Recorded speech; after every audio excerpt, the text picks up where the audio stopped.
But heading back to the 1960s, especially in the area of race, there's been a history of figures in sports taking the lead, raising awareness, sparking discussion, or calling for direct action. This is a tradition in the African-American community. This is a tradition across the country. We've always had athletes to use their platforms to speak out around issues of social justice. In the 1960s, it was Muhammad Ali, the heavyweight champion of the world, becoming a voice for black empowerment and dissent, stripped of his title when he declared himself a conscientious objector. My conscience won't let me go shoot my brother or some darker people or some poor, hungry people in the mud for big, powerful America and shoot them for what? They never called me nigger.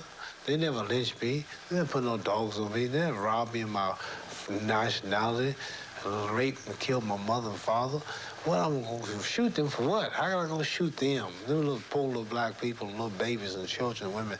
How can I shoot them poor people? Just take me to jail. I'm saying you talking about me about some draft, and all of you white boys are breaking your neck to get to Switzerland and Canada and London.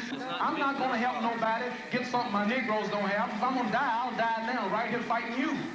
If I'm going to die, you my enemy. My enemy is the white people, not Viet Congs or Chinese or Japanese. You my opposer when I want freedom. You my opposer when I want justice. You my opposer when I want equality. You won't even stand up for me in America for my religious beliefs, and you want me to go somewhere and fight, but you won't even stand up for me here at home. There are instances in which African-American athletes are politicized deliberately, by the society and rewarded for it. But a black American athlete smashes the theory of a Teutonic super race. His name is Jesse Owens. He becomes an Olympic immortal. Jesse Owens, for instance, in the 1936 Olympics, wins 4 gold medals, and it's seen as a symbolic victory over the rising tide of fascism in Germany. It's notable that in the American context, these men would have been thought of as Negroes, but in the international context, they were being celebrated as Americans. Black athletes became useful in 1936, as long as they didn't bring it home. People call it black power. Of course I'm black. Of course we represented power. The 1968 Summer Olympics. This would be one of the galvanizing images of its time. U.S. medalist Tommy Smith and John Carlos on the podium. It was a cry for freedom. Here, notice me. I'm in need. Very few people had the avenue to tell people how it really was or how we felt about a certain issue. You had to have a platform.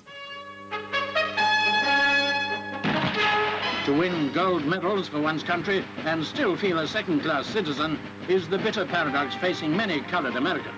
And because we were black athletes, what we were supposed to do is run real fast and go home, smile, get pats on the back, and still be relegated to second-class living. Tommy Smith sets a new world record in the 200 meters with John Carlos taking the bronze. And I'm supposed to stand up there and look at a flag, put my hand over my heart, saying how proud I am because this flag has represented me? I don't think so, because it did not.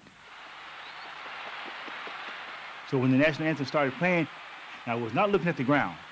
I was praying, the Lord's Prayer. My head bowed and my fist went up in the air.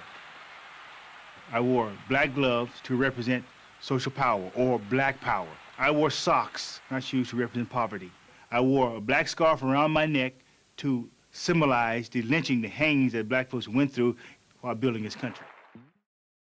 It's time to look in the mirror and ask ourselves, what are we doing to create change?